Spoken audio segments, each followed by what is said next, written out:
a lot of, oh, I just got word that we weren't recording, so we're starting in oh, the middle, but it's okay. no worries. Hi, everyone.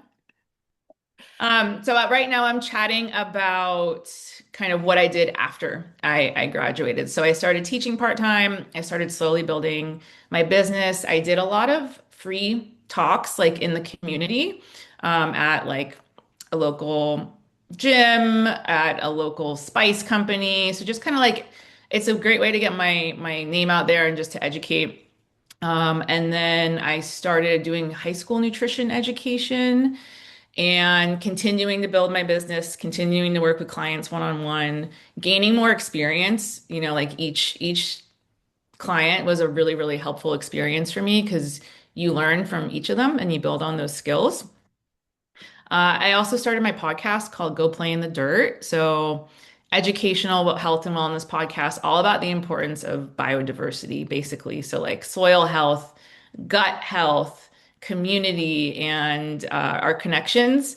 So, I started doing that.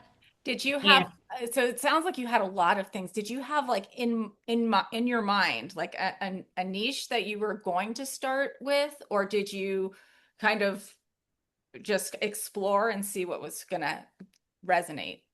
definitely. So, for the client work, gut health was my niche, but in the beginning I was kind of working with a wide range of people, like a wide age range, both men and women.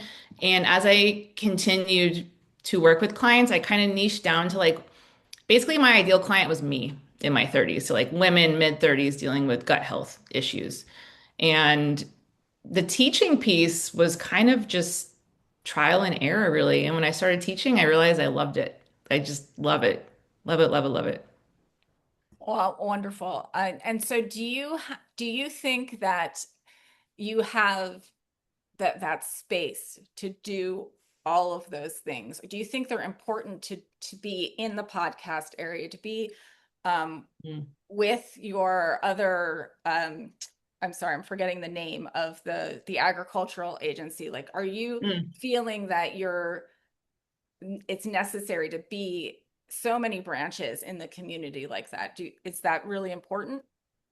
Um, that's a great question. So I think I have some people that went to Bowman that are grads that are doing they have built their business. They're doing kind of just nutrition consulting and they're crushing it. For me, I always kind of saw client work as like a part-time job. I didn't really want to do the whole entrepreneur kind of avenue for full-time work. So having my full-time job at Agricultural Institute of Marin, which is a really long name. It's the longest name ever. We call it AIM. So having the full-time job, which provides me the stability and it's still teaching, and then getting to kind of be pretty specific with my client work has been a really, really good balance for me. And so can you tell us a little bit about that? I kind of teased like the functional lab testing. And so do you think that is an approach that you've really honed? Like what about the functional lab testing is important? Totally. So I got certified with Restorative Wellness Solutions to do GI map testing and food sensitivity testing. I did that about 3 years after I graduated. And it's with anything, it's a helpful tool because you get actual quantifiable data. And for me, it was good because I work mostly with gut health. And I find when you do have the data, the clients are a little bit more inclined to, make the changes that we're suggesting. But honestly, the thing is the foundations that we learn in Bowman is sometimes more important than lab testing, just like what are you eating? How are you sleeping? How much water are you drinking? How are your stress levels? How are you moving your body? Those across the board is always, always, always where I start. The lab testing, if that's an avenue someone wants to go down, like it's amazing. I love it, but I don't think it's like 100% necessary. And you to get to that stage though, so you have your Bowman certification and then you have your board certification from the NANP, right? So that Mhm. was, did you do that immediately after? Because you have to have your certificate from Bauman to do then that board certification. So like there's these steps, right? I did the board test, I think about 8 months after I graduated from Bowman. It's a tough test, I'm not gonna lie. It was a lot of studying. It was a lot of studying. Um, and yeah, I think that was like 8 to 10 months after I graduated. And then that board certification enabled you to do the functional, get the certifications to do the functional medicine testing. So it's kind of Hmm. like Yeah. this path, right? Yeah.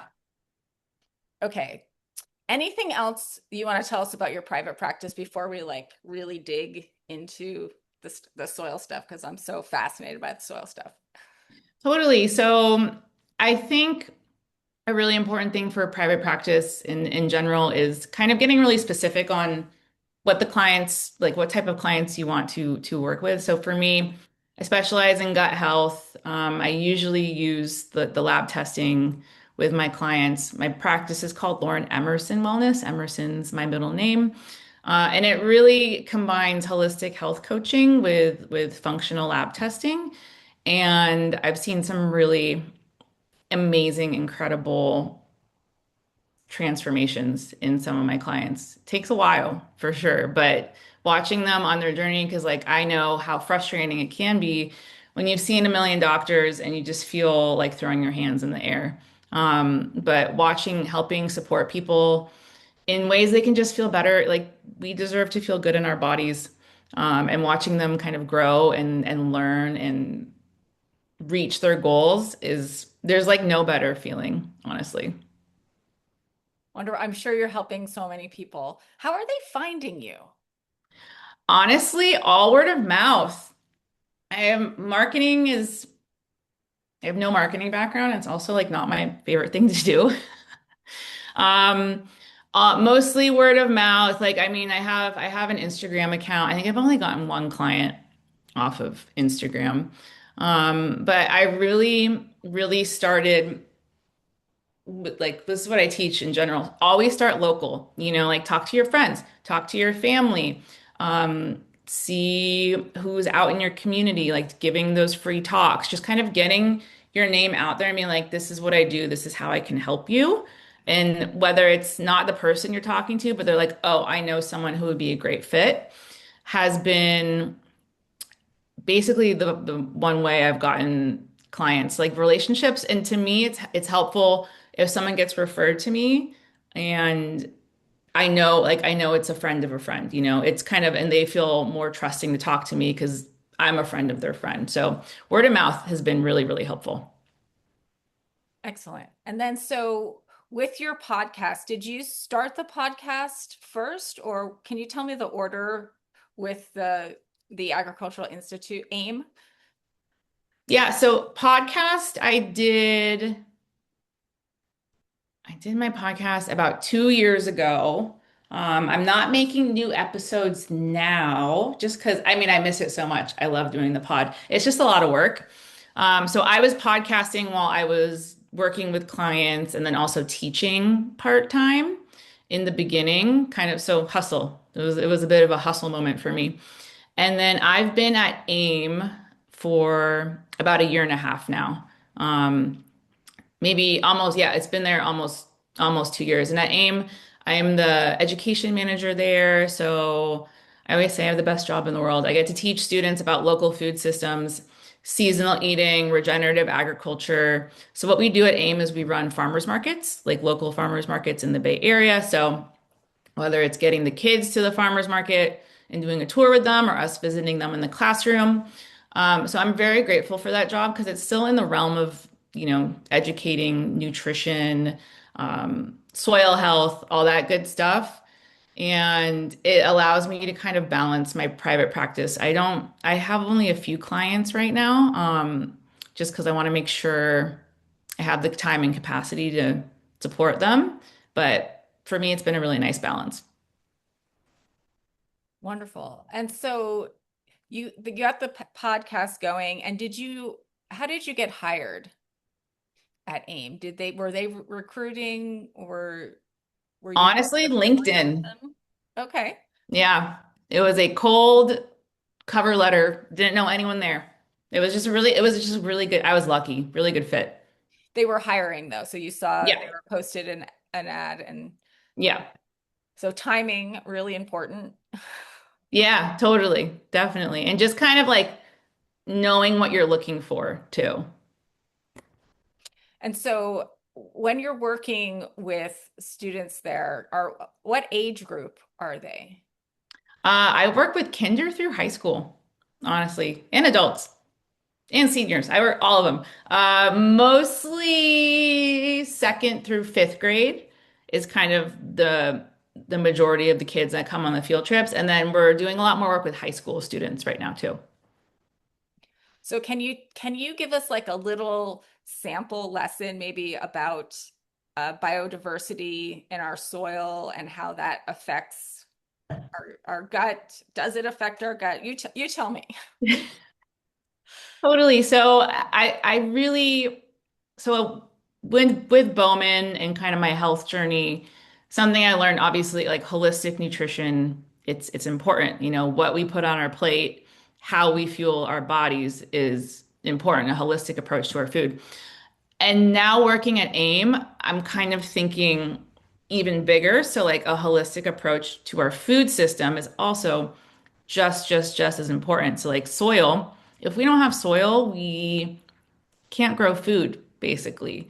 And not just soil, we need healthy soil. So soil has a microbiome just like your gut, which is so cool. You want diverse soil. You want soil that has all the microbes and the worms and all the different bacteria in there because that's how you can grow nutrient dense food. So there's going to be more nutrients. It's going to taste better.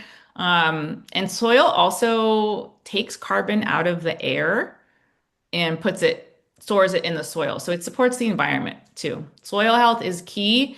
And what we like to teach about is obviously the benefits of soil health, but also like regenerative agricultural practices, the difference between conventional growing food conventionally and growing food regeneratively, which means like using cover crops to support soil health, and not tilling the land. So we teach about a holistic approach to our food systems, because sometimes we don't, it's not something that a lot of people think about. And it's key for overall health and life, basically. I always say, like, we need to work with nature, not against it. And so regenerative agriculture is different than organic farming. Like what there, I feel like there's a little bit of uh, push and pull there. Are they the same thing? What does it matter if it's organic? Where should we start? And what should we be looking for when we're buying our produce? Totally. So, regenerative agriculture and conventional and regenerative are different. Um, Organic, we're getting, it's like kind of growing organic and growing regenerative are kind of in the same bucket, basically, because it's supportive to the environment. I always say my like number one tip is shop local. Go to your farmer's market if you have one. I mean, I'm in the Bay Area, so we're super blessed. We have farmers markets everywhere. Because if you shop locally, you are going to be eating produce that's in season just because that's what is at the farmers markets. And when you eat seasonal produce, it's going to taste better. It's going to have more nutrients. It's good for the environment because of fewer food miles. And then also you get to talk to the farmer. Like, when was the last time I ask my students this, like, when was the last time you talked to the person that grew your food? So I know there's a lot, there's regenerative ag, there's organic, there's non-GMO, there's a lot of labels out there. So a really easy step one is just trying to shop as locally as you can, because that will tie into seasonally too. Wonderful. And so as we're doing that, we're buying local. Now we're cooking, we're eating it. How does that help our health? Totally. So when you eat food that's seasonal, so like right now, strawberries are insane right now. They're so good. We're in strawberry season. And you know the difference, like imagine eating a strawberry in the middle of December versus a strawberry in the middle of May. You can taste the difference. So when you're eating a food that's in season, it's just going to have more nutrients in there. So that will benefit your overall health on a physiological level. It's going to taste better too. Um, and when you shop local and cooking your food is always going to be a really, really great way to support your body too. And and then in turn, right, the gut microbiome is also supported. So what, Mhm. we hear the eating dirt, eat the dirt, right? What about that advice? What do you think about that? Eating dirt. Well, yes, right? There is an a lot of people out there that are like, the soil health, right, is important. Right. Mhm. So when the plant is growing, it's absorbing what's in the soil. So in a sense, we're kind of eating the nutrients that are in there, right? And so Mhm. the soil health becomes really, really important. So um I kind of got off on a tangent. And but anyway, so I'm so glad that you're doing this work. And so can you tell us what you enjoy most? Mm, it's a great question. It just it's really fulfilling, like I'm excited to go to work. I mean, not every day, because, but just like I know that I'm doing something that I love to do, but it's also supporting other people as well. It's just that it's a fulfilling job. And it works too, is kind of what I'm getting at. Like there's something to holistic nutrition, shopping locally, eating seasonally, cooking with your family, cooking with kids. Like we're kind of, I feel like our society has kind of gotten away from that. And just giving people these like really simple tools on ways they can support their health and wellness, I think is really important. So, and as you're teaching these classes and you're teaching people how to use the produce and what to cook, can you give us a little insight of like what is one recipe that you really go back to the well with in these classes? Mm.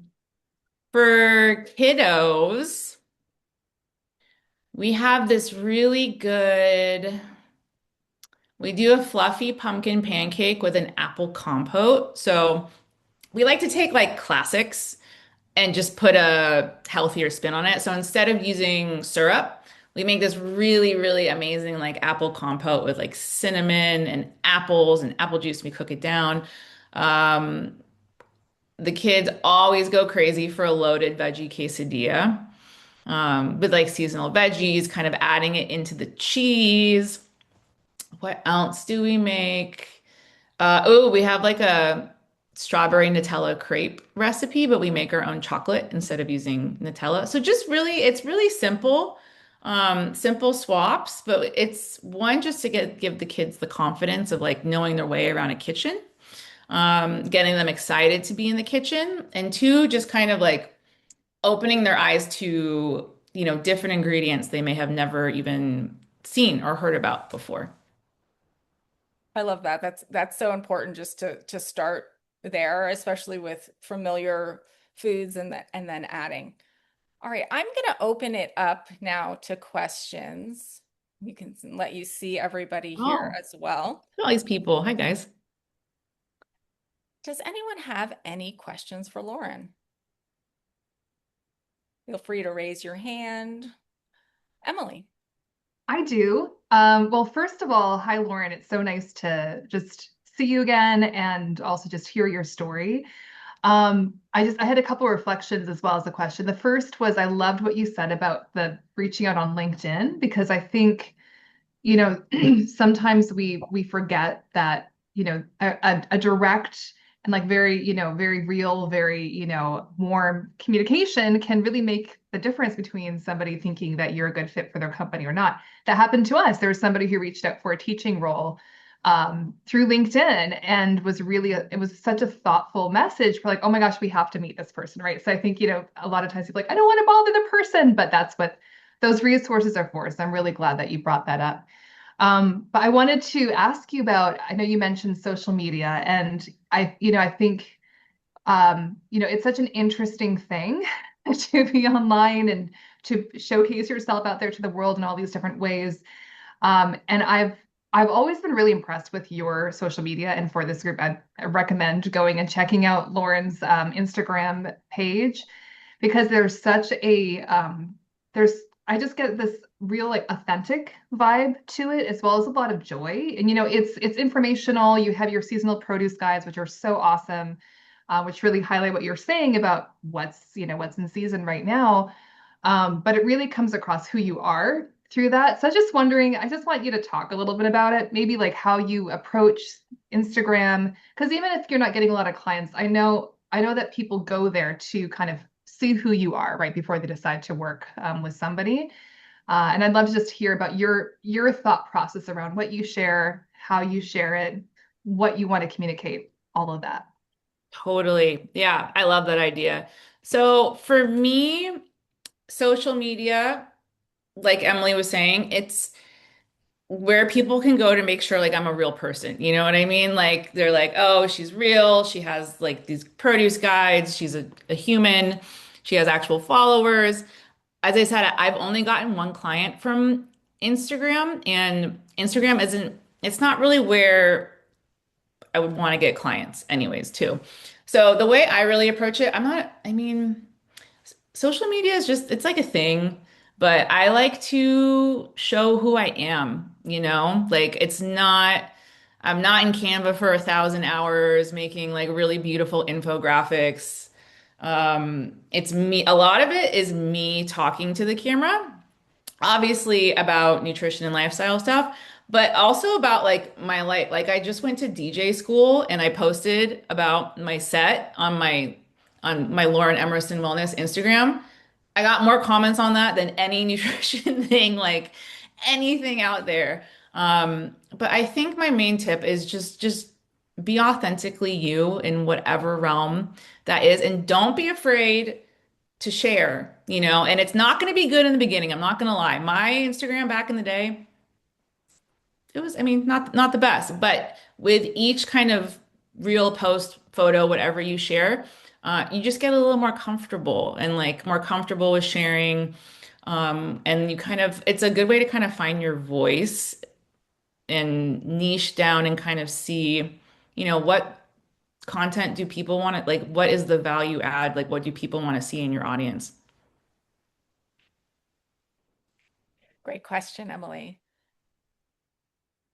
Anyone else? Julia. Hi, thank you so much for all your information. It was super intriguing. I guess my one question when you're talking about farmers markets, specifically, when you say local, because what I notice when I go to my local farmers market, I like to look at the signs in the back and see like where it's actually from. So how local does it actually need to be in order to make that difference? Because I noticed that some of the places are like, for me being in Glendale, they're like Temecula or at least somewhere I place that's like a 2 hour drive I know away. So how like close knit from your actual space does it need to be? That's a great question. So, same with our farmers market. Some of our farmers drive 5 hours to, so I'm just north of San Francisco. Some of them are in Fresno, some of them are in Santa Cruz.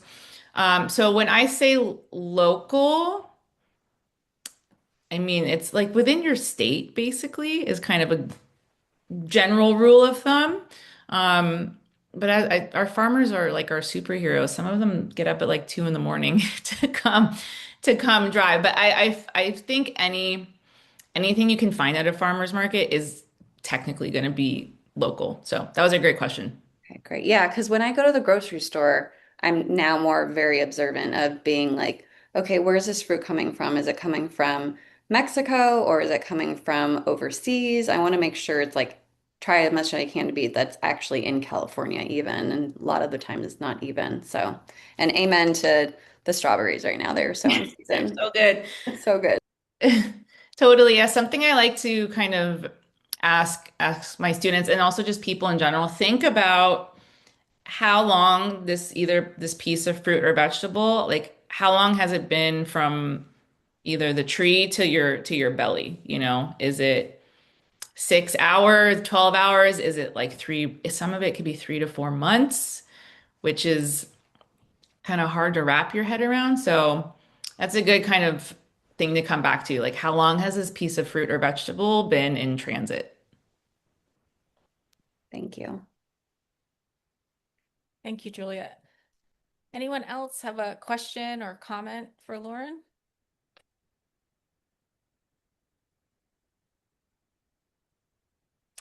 Sarah. Hi, thank you. Thank you, Lauren, also for nice to meet you, Nice to meet you for too. being so vulnerable and available with your time to share your experience and your journey. Um, my question was, how do you know what's your next step? Where do you get all the information of the certifications and where you want to focus? That is a great question. Thank So you. basically, once I graduated from Bowman, how did I find like the certifications or the programs that I continued to do? Totally. Uh, Honestly, the Bowman College Facebook group you guys have is great resource. You guys, it's super engaged.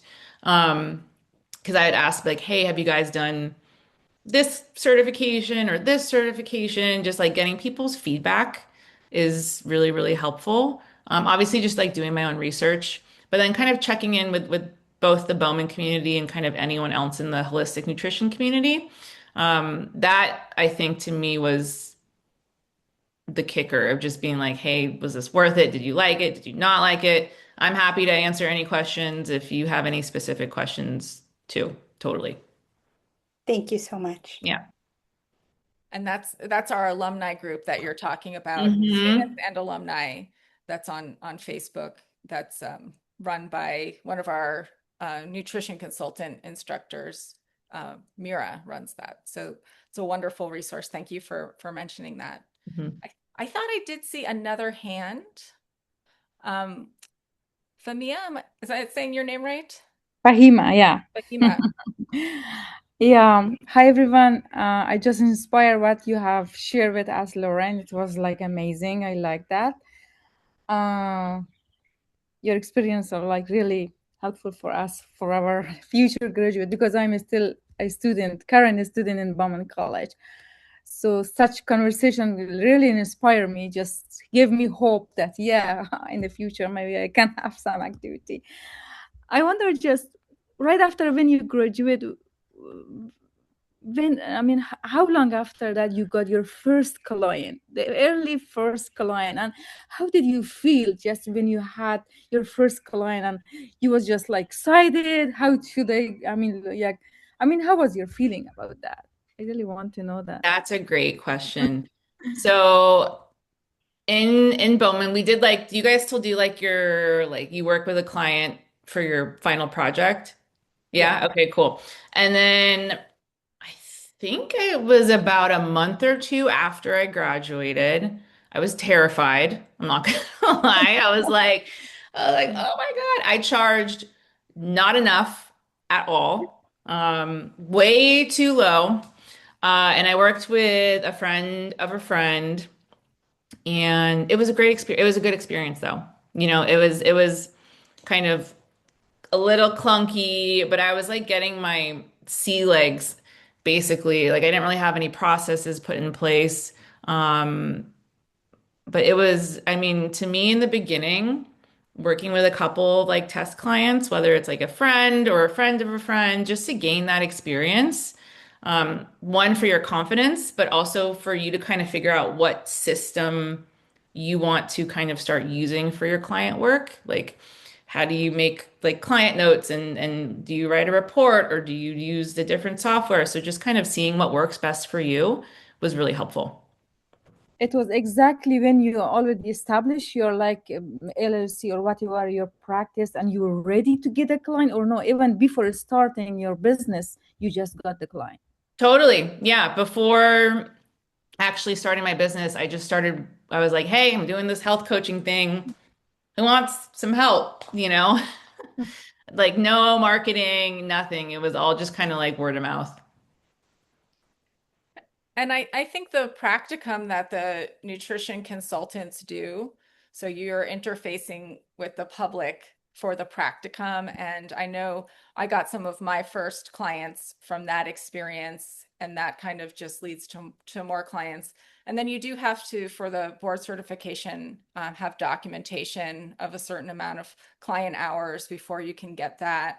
So it's really just talking to people Mhm. and saying, hey, I'm doing this now. It's really, really exciting for me, and then people are like butterflies. If you put your light out, they start to be like, oh, what's that? What's that you're talking about? That sounds interesting. I too have an autoimmune condition, or I too am struggling with bloating. So Definitely. Yeah. Don't be afraid to talk about what you guys are doing. Share with everyone. Talk to people in the grocery store. I don't know, whatever you want, but just like the more people know, that's kind of community is really everything. It's just like, oh, like we're doing this now. Like I have this friend, let me link you up to them. and do you have now that you have your shingle out, you're doing your teaching, you're doing your work with AIM, is there a next step? Are you kind of happy Mm. here, or are you still building towards something else? Totally. I think I really want to get more involved in local food systems, whether that's at like the policy level or working more with farmers, and continuing to have my private practice for sure, but kind of like branching out into ways we can support, you know, our food system overall. Like just kind of like the next step would be, I don't know, maybe policy work. We'll see. I don't know. But just that general direction for sure. Yes, please do that. We need you doing that. Totally. Well, that sounds really exciting. Um, Emily. Yeah, I have another question. Just thinking about, you graduated, you said 2020, Hmm. which somehow was 6 years ago. I'm not quite sure how that's possible, but here we are. But for if you were to go back and do it again, just kind of thinking about current students or somebody who's thinking about doing the program, um, what advice would you give yourself about going through the program? Oh, like when I was in school? Yeah. hmm Mm. Like, what would you do differently, or would you do exactly what you did? Just kind of curious about reflecting on that. That's a good question. I would definitely, I mean, have more fun when I was in school. I was stressed out, but it's just like, no, school is the best.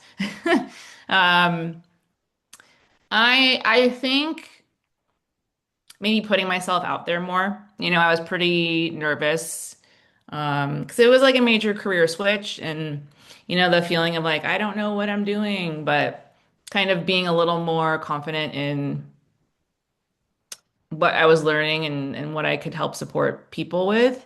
Because really practice was really everything for me. But I mean, I love the program. I thought it was awesome. Oh, maybe spend a little more time in the business section, because I think at that point, towards the end of the program, I was a little like, oh, let's just get this done. But like that, do you guys still do the Bowman business piece? Like building a business plan, you guys spend time on that, like spend time on it because it's really, really, really helpful, especially because as I said, I have no business background. Um, So don't look at that just as an assignment. Look at that as like an investment, for if you do want to start a business. Wonderful. Yeah, and like you said, talking to your fellow students, right? And starting that community here, even though, we're all over the world at this point with our students, but really just knowing that being the first person to reach out can be really like it makes me sweaty when I think about doing it sometimes, right? Even now, reaching out to people is hard. I don't know if it gets easier with practice, just like everything else. And so I hope that the students that are here are talking to each other, and knowing that that we have a common interest, so you already have a thing to talk about, as you're reaching out. So it's a great place to be. Any other questions?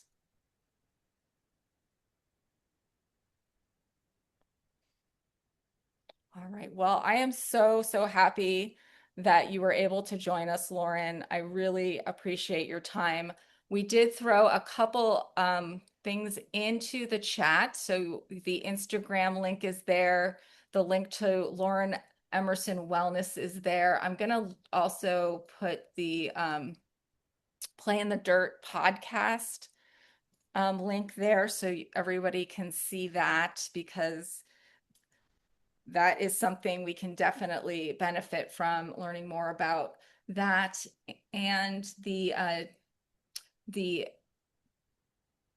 Agricultural Institute of Marin, I'm going to link that as well so everybody can see the great work that they're doing over there.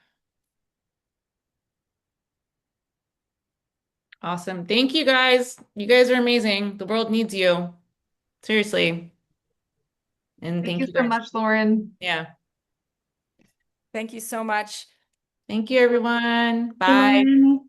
Bye-bye. Have a great day. Thank you.